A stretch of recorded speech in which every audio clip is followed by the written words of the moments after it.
घड़ी तेज रफ्तार से 11 बजे की तरफ बढ़ रही थी और कमरे में बैठी शीतल बार बार घड़ी को ही घोर रही थी।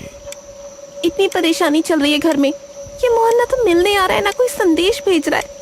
मुझे तो लगता था कि वो मुझे लेकर बहुत सीरियस है। तभी खिड़की के बाहर से एक कागज घर में आ गिरा। अरे लगता है उसी ने लव लेटर फेंका है।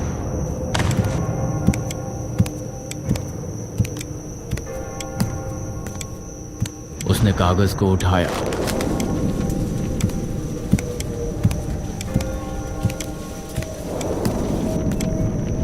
और उसे खोलकर देखा तो वो हैरान रह गई। उस कागज के अंदर एक गुलाब का फूल था, लेकिन उसके साथ एक नींबू और एक सिंदूर की डिब्बी भी थी। ये क्या है? लव लेटर की जगह ये सब? उसने कुछ सोचा और फिर नाक चढ़ाते हुए, जरूर ये मोहन का ही काम है। उसने उस कागज को फिर से लपेटकर अपने सिरहाने रख लिया। कल खुद उससे मिलकर ये पोटली उसे वापस कर दूंगी। बेवकूफ कहीं का, कुछ भी करता रहता है।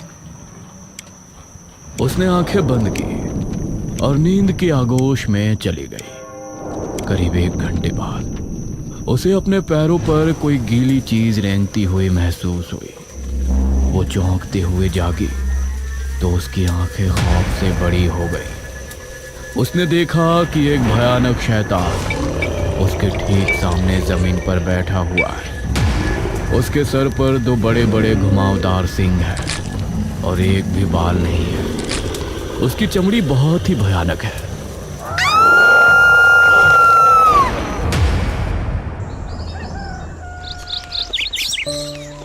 कुछ दिन पहले भीमपुर गांव में मोहित अपने परिवार के साथ रहता है। उसकी मां का नाम कौशल्या है, पिता का नाम मनोज, उससे छोटी बहन का नाम रेणुका है और सबसे छोटी बहन का नाम शीतल। वो गांव से शहर काम करने जाता था।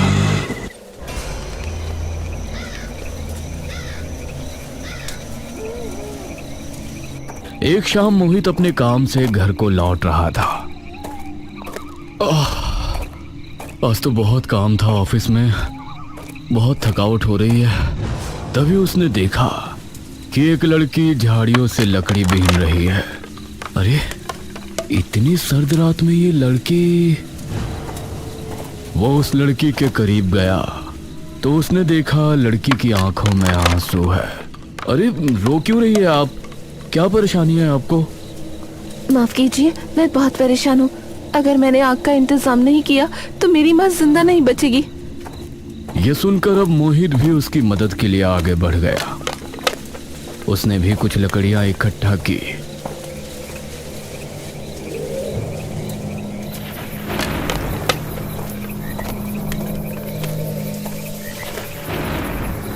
वह लकड़ी उसको अपने साथ अपनी पास ही बनी एक कुटिया में ले गई,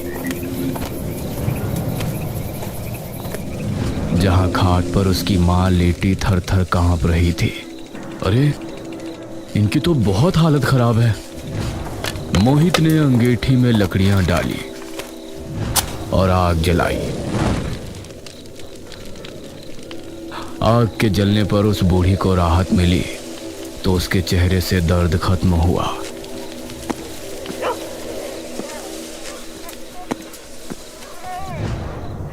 आपका बहुत बहुत शुक्रिया, आपने अपना समय निकालकर मेरी मदद की। इन दोनों में बातें शुरू हुई तो लड़की ने बताया कि उसका नाम सुगना है और वो अपनी माँ के साथ उस कुटिया में रहती है। उस रात मोहित वहां से चली गई।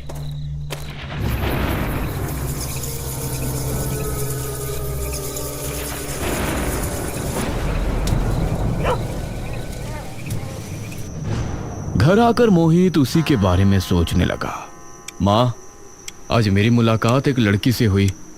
बेचारी जंगल में अपनी कुटिया में रहती है अपनी माँ के साथ, बहुत ही परेशान है। ओहो, लगता है आपका उस बेचारी पर दिल आ गया भैया। पागल है तू, ऐसा कुछ नहीं है। मोहित अब जब भी शाम को काम करके घर लौटता तो सुगना से जरूर मिलता। सुगना भी उससे अपने दुख दर्द की बातें करती। तो उसको बहुत अच्छा लगता। मोहित एक बार उसे अपने घर भी ले गया और मोहित के घर वाले भी सुगना को अच्छे लगे। सभी ने उससे अच्छे से बात की।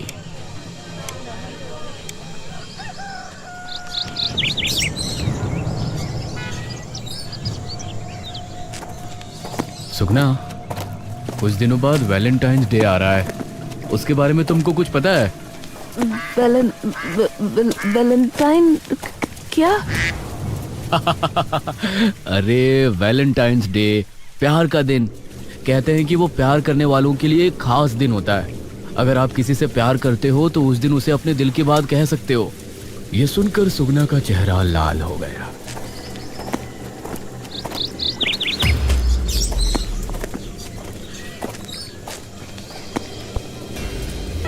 कुछ दिन बाद 14 फरवरी आई तो सुगना बहुत खुश थी।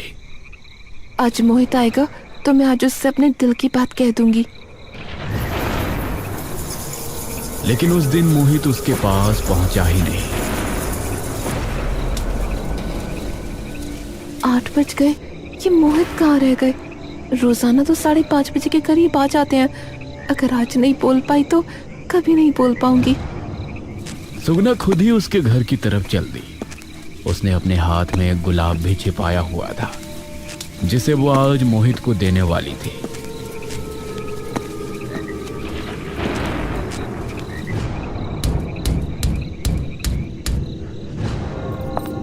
मोहित की मां कौशल्या ने दरवाजा खोला।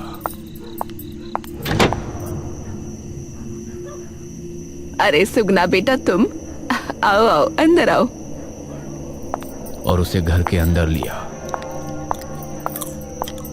उसने पाया कि ये सभी डिनर कर रहे हैं और टेबल पर मोहित के बराबर में ही एक लड़की बैठी है। अरे सुगना, तुम बहुत सही टाइम पर आई हो। आओ तुम भी डिनर कर लो। सुगना उस लड़की को देखे जा रही थी जिसके चेहरे पर मुस्कान थी। ये कौन है मोहित? ये पूजा है। मैंने तुमसे कहा था ना कि आज के दिन जिससे प्यार करते हैं उसे प्रपोज करते हैं, इसीलिए मैंने आज पूजा को प्रपोज कर दिया। ये सुनते हुए सुगना की आंखें नम हो गई, जिसे देखकर सभी हैरान थे। मैं तुमसे बहुत प्यार करती हूँ मोहित, और आज मैं तुमको अपने दिल की बात कहने वाली थी, लेकिन देखो सुगना, तुम एक बहुत ही अच्छी लड़की हो, लेकिन मैंने तुमको बस एक दोस्त समझा है और कुछ नहीं। ये सुनकर सुगना के चेहरे पर गुस्सा छलक आया। क्या कहा? सिर्फ दोस्त? मोहित, मैं तुमसे प्यार करती हूँ। तुमने मेरे करीब आकर मेरे दिल से खेला है। तुमको पाने के लिए मैं कुछ भी कर सकती हूँ, कुछ भी। ये सुनकर ये सभी हैरान थे। सुगना के हाथ से वो गुलाब का फूल छूटकर जमीन पर गिर गया जो वो मोहित को आज देने वाली थी। आंख में आंसू लिए वहां से चली गई। अजीब बेवकूफ लड़की है। कुछ दिन गुजर गए और सुगना फिर कभी नहीं आई। एक शाम मोहित और पूजा पार्क में बैठे एक दूसरे से प्यार भरी बातें कर रहे थे। शादी के बाद क्या प्लान है तुम्हारा? शहर में चलकर मेरे साथ अच्छे से रहोगे या यहीं गांव में? पूजा, तुमको तो पता ही है कि पापा के बाद घर में सिर्फ मैं ही हूँ। वैसे भी जब हम साथ होंगे तो हमें किसी की खबर नहीं होगी। उस समय मनोज अपने खेत में था। उसे अपने पैरों पर गुलाब का फूल आ गया जिसके पास ही एक नींबू और सिंदूर की डिब्बी पड़ी थी। ये खेत में गुलाब का फूल और ये नींबू। तभी उसे भयानक सांसों की आवाज आने लगी। ये आवाज कैसी है? उसके आसपास कोई नहीं था। उसने महसूस किया कि जमीन में कुछ हलचल सी हो रही है। उसने कान लगाकर सुना तो वो आवाज जमीन के अंदर से ही आ रही थी। वो खड़ा हुआ और भागने को पीछे मुड़ा ही था कि जमीन से एक भयानक हाथ बाहर आया और उसने उसका पैर पकड़कर खींच लिया। हे भगवान, क्या है ये? मनोज फिर से उठा और भागने लगा। वो खेत से बाहर निकलने ही वाला था तभी खेत में लगा बिजुका उस पर गिर पड़ा। वो बिजुका को खुद से हटाने की कोशिश करने लगा, लेकिन ना जाने कैसे उसका वजन बहुत ज्यादा बढ़ गया था। तभी 2 हाथ और जमीन से निकले और उन्होंने मनोज का मुंह पकड़ लिया।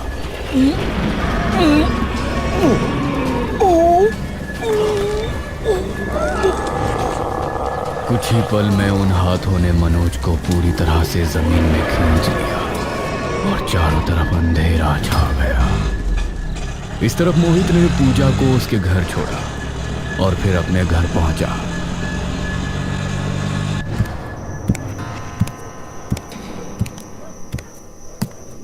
अरे मोहित, तेरे पापा अभी तक नहीं आए हैं। आज क्या हो गया इनको? अरे माँ, पापा काम कर रहे होंगे। इससे पहले भी तो वो कई बार देर से आए हैं। हाँ, ये बात भी सही है। जल्दी से खाना लगाओ भाई, मुझे तो बहुत भूख लगी है।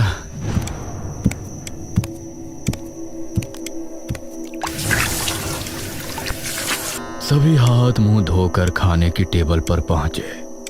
आज मैंने मेरे भाई की मनपसंद चीज बनाई है। क्या मतलब? मछली? हाँ। वाह दीदी, आई लव यू। ये कहते हुए मोहित ने ढक्कन हटाया और चौंक पड़े। डिश में रखी मछली में हजारों कीड़े लगे हुए थे और उसमें 2 कान खजूरे भी रेंग रहे थे। मोहित ने हाथ मारकर उस डिश को गिरा दिया। अरे, मैंने तो ताजी मछली बनाई थी, ये कीड़े कैसे पड़ गए? कहते हुए रेणुका ने दूसरी और तीसरी डिश से भी ढक्कन हटाया तो उन सभी में कीड़े और कान खजूरे रेंग रहे थे। कुछ मधुमक्खी निकली और उन सभी के आसपास मंडराने लगी। फिर सभी खिड़की से बाहर चली गई। मोहित बेटा, चल तेरे पापा को लेने चलते हैं हम, और कुछ खाने को भी ले आएंगे। मुझे तो बहुत डर लग रहा है।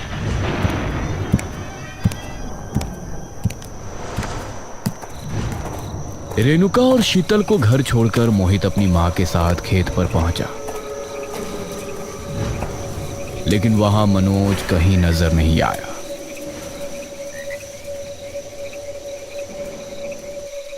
अब ये कहाँ चले गए? अब मोहित बेटा, अब क्या करें? मां डरिए नहीं, पिताजी यहीं कहीं होंगे। पिताजी, पिताजी, आप कहाँ हैं?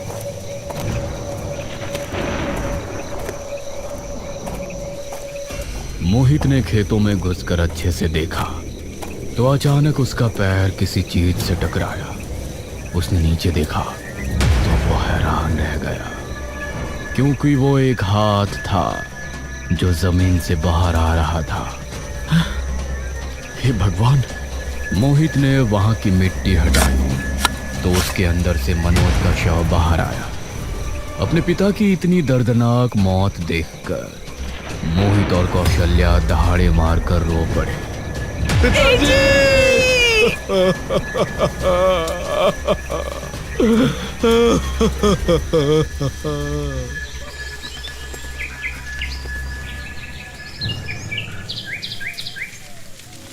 अगले दिन मनोज का अंतिम संस्कार कर दिया गया। पूरे गांव में उसकी मौत की खबर फैली और सभी खौफ में थे। इधर घर में अभी भी अजीब घटनाएं घट रही थी, जिनको देखते हुए मोहित ने मुखिया को बुलाया।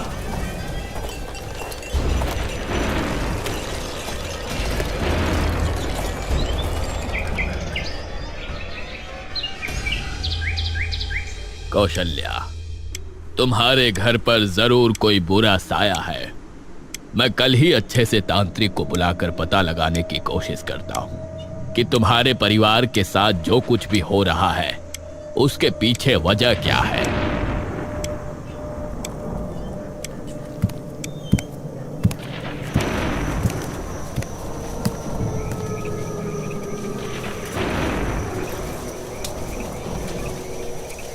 रात के समय मोहित पूजा के साथ अपने घर में बैठा था। इन दोनों को नींद नहीं आ रही थी। वहीं रेणुका अपनी मां के साथ उसके कमरे में थी। कौशल्या भी अपने कमरे में बैठी मनोज के फोटो को देखकर रो रही थी। घड़ी तेज रफ्तार से 11 बजे की तरफ बढ़ रही थी और कमरे में बैठी शीतल बार बार घड़ी को ही घूर रही थी। इतनी परेशानी चल रही है घर में, ये मोहन ना तो मिलने आ रहा है ना कोई संदेश भेज रहा है। मुझे तो लगता था कि वो मुझे लेकर बहुत सीरियस है। तभी खिड़की के बाहर से एक कागज घर में आ गिरा। अरे लगता है उसी ने लव लेटर फेंका है।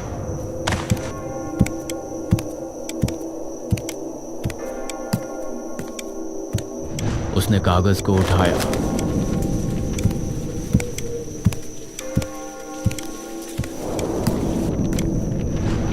और उसे खोलकर देखा तो वो हैरान रह गई। उस कागज के अंदर एक गुलाब का फूल था, लेकिन उसके साथ एक नींबू और एक सिंदूर की डिब्बी भी थी। ये क्या है? लव लेटर की जगह ये सब? उसने कुछ सोचा और फिर नाक चढ़ाते हुए जरूर ये मोहन का ही काम है। उसने उस कागज को फिर से लपेटकर अपने सिरहाने रख लिया। कल खुद उससे मिलकर ये पोटली उसे वापस कर दूंगी। बेवकूफ कहीं का, कुछ भी करता रहता है। उसने आंखें बंद की और नींद के आगोश में चली गई। करीब 1 घंटे बाद उसे अपने पैरों पर कोई गीली चीज रेंगती हुई महसूस हुई। वो चौंकते हुए जागी तो उसकी आंखें खौफ से बड़ी हो गई।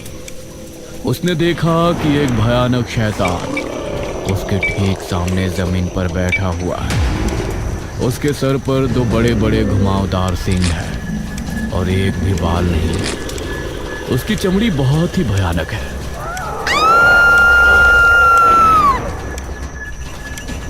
वो चीखती चिल्लाती हुई बाहर भागने लगी, लेकिन जैसे ही उसने दरवाजा खोला तो पाया कि बाहर घना जंगल है और दूर दूर तक सिर्फ पेड़ नजर आ रहे हैं।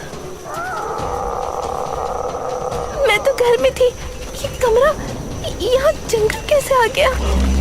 भारी कदमों के साथ वो शैतान उसकी तरफ बढ़ रहा था। शीतल मजबूरन कमरे से निकल उससे दूर भागने लगी।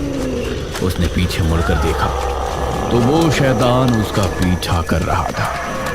वो और तेज भागने लगी तो उसे सामने अपना घर नजर आया।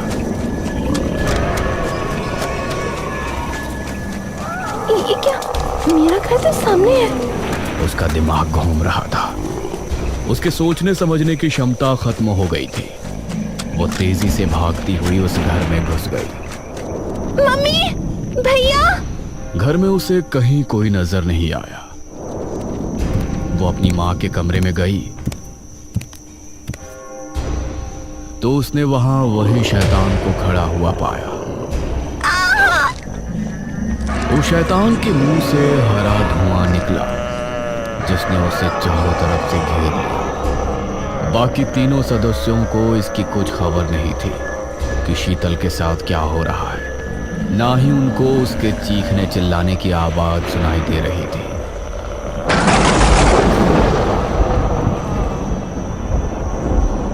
कुछ देर बाद शीतल की आंख खुली। उसके चेहरे पर कोई भाव नहीं था। बाहर बारिश शुरू हो गई थी।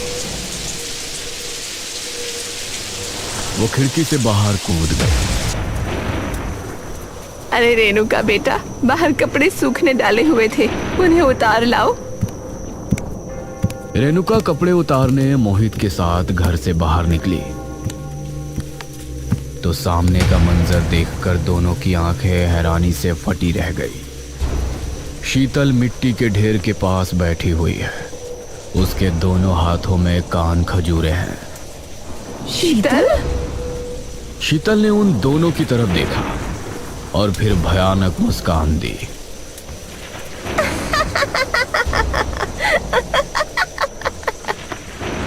उसके बाद वो बेहोश हो गई। भैया, ये से हुआ क्या है? इसे उठाओ जल्दी।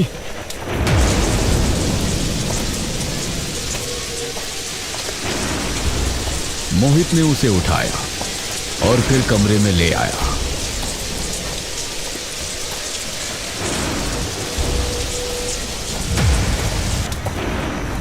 उसकी हालत देखकर कौशल्या बहुत डर गई।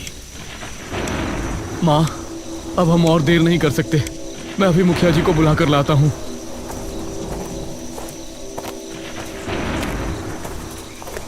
मोहित मुखिया के पास गया और उसे सब कुछ बताया।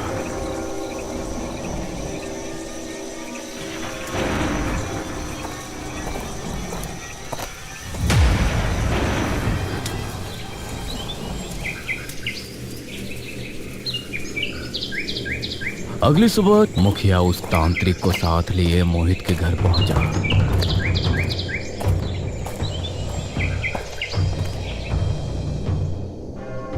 जिस बच्ची के बारे में तुम बता रहे थे वो कहाँ है?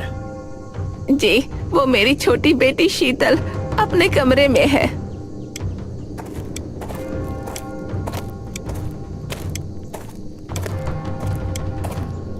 तांत्रिक कमरे में गया। उसने शीतल के माथे पर हाथ रखकर कुछ मंत्र पढ़े और उसके चेहरे पर शिकस्त दिखने लगी। हे भगवान, क्या हुआ तांत्रिक बाबा? इल्बिस, इसके ऊपर इल्बिस का साया है। ये इल्बिस कौन है? शैतान, सबसे बड़ा शैतान। इल्बिस से बड़ा कोई शैतान नहीं। अगर वो इतना बड़ा शैतान है तो इतनी बड़ी दुनिया में वो मेरे परिवार के पीछे ही क्यों पड़ा है? वो खुद से पीछे नहीं पड़ा है, किसी ने उसे लगाया है। कोई है जो तुम्हारे परिवार की खुशियों को खत्म होते देखना चाहता है। हमारा तो कोई दुश्मन भी नहीं है। तभी पूजा के मुंह से एक शब्द निकला। सुगना। सुगना? हाँ मोहित, याद है उसने क्या कहा था कि वो तुमको पाने के लिए कुछ भी कर सकती है। तुमने उसे ठुकरा दिया मेरे लिए, इसीलिए वो इसका बदला तुम्हारे परिवार को खत्म करके लेना चाहती है। वो मुझे भी खत्म कर देगी। ये कहकर पूजा की आंखों से आंसू निकलने लगे और अब मोहित को गुस्सा आ गया। नहीं, मैं किसी को कुछ नहीं होने दूंगा। बाबा कुछ बताइए, मैं मेरे परिवार को कैसे बचा सकता हूँ? तुम्हारे दुश्मन ने इल्बिस को तुम्हारे पीछे लगाया है। इसके लिए उसने गुड्डी क्रिया का इस्तेमाल किया होगा। एक गुड़िया पर तुम्हारे परिवार के नामों के साथ तंत्र मंत्र किया गया है। अगर उस गुड़िया को ढूंढकर जला दिया जाए तो तुम्हारा परिवार बच सकता है। तो हम उस गुड़िया तक कैसे पहुंच सकते हैं? कहां मिलेगी वो हमें? इस क्रिया में गुड़िया को पीपल के पेड़ के नीचे गाड़ा जाता है। उसने भी यही किया होगा। गांव में जहां जहां पीपल का पेड़ है तुम्हें वहां खुदाई करके देखना होगा। मोहित बेटा, 2 पीपल के पेड़ तो मेरी कोठी के पीछे वाले जंगल में ही है। तो चलिए मुखिया जी, पहले वहीं चलते हैं।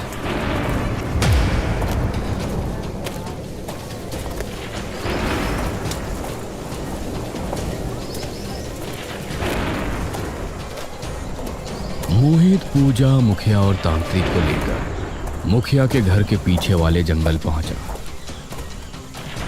और सामने ही एक बड़ा सा पीपल का पेड़ था। इस तरफ शीतल के पास कौशल्या और रेणुका बैठे हुए थे। अचानक शीतल ने आंखें खोली। शीतल बेटा, तुम ठीक हो? शीतल के चेहरे पर कोई भाव नहीं थे, लेकिन जैसे ही कौशल्या ने उसके माथे पर हाथ रखा तो वो चीख उठी और तभी इल्बिस भी वहां आ पहुंचा। इल्बिस को सामने देखकर रेणुका और कौशल्या का दिल दहल उठा।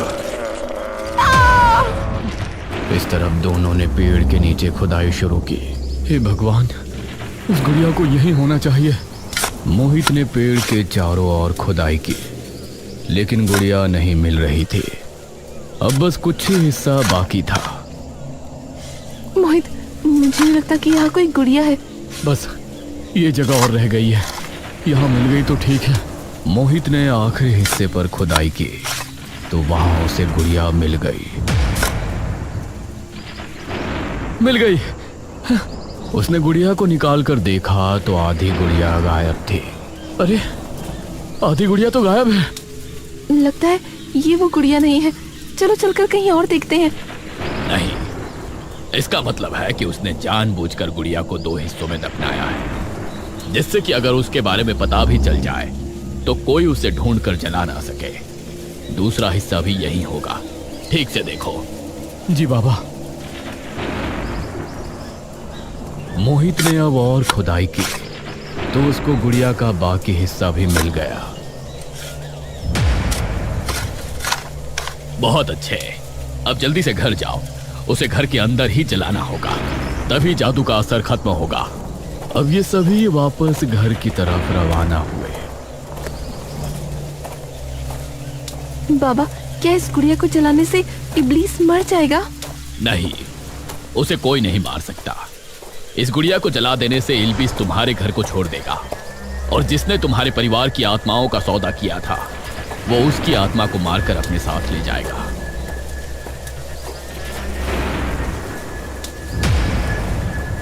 क्या हुआ मोहित? पूजा, तुम अपने घर चली जाओ। इल्बिस आमने सामने होगा, ये जोखिम भरा हो सकता है। ठीक है मोहित। यह सुनकर पूजा ना चाहते हुए भी घर पहुंचे, और फिर मोहित, मुखिया और बाबा उस गुड़िया को लिए घर पहुंचे।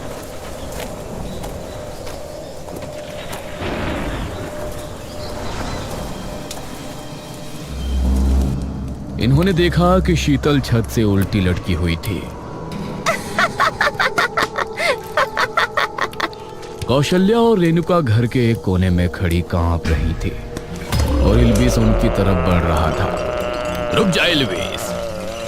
ये सुनकर इल्बिस ने पलटकर बाबा की तरफ देखा। तभी सुगना भी वहां आ पहुंची। तुम यहाँ इस गुड़िया को जलाने से रोकने आई हो? इल्बिस ने आगे बढ़कर कौशल्या का एक ही हाथ से पकड़ लिया। मोहित, वक्त बर्बाद मत करो, जल्दी से इस गुड़िया को जला दो। और उसी समय बाबा ने अपने झोले से तेल की एक बोतल निकालकर उस पर तेल उड़ेल दिया। शीतल अभी भी छत से किसी छिपकली की तरह चिपकी है। मोहित ने पॉकेट से लाइटर निकाला। धूम करके गुड़िया में आग जल गई। माँ! मोहित कौशल्या को बचाने भागा तो इल्बिस ने एक ही हाथ से उसे दूर धकेल दिया। लेकिन अगले ही पल जब गुड़िया पूरी तरह से जल गई तो इल्बिस चीख उठा।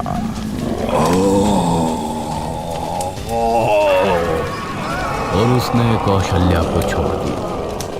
तभी शीतल भी छत से नीचे पर आ गिरी। इल्बिस चीखता चिल्लाता वहां से भाग निकला। माँ, आप ठीक हो? हाँ। तभी शीतल भी एकदम ठीक हो गई। माँ? सुगना भी वहीं खड़ी मोहित को देखकर मुस्कुरा रही थी। अगर सुगना यहाँ है तो इल्बिस ने सुगना पर हमला क्यों नहीं किया?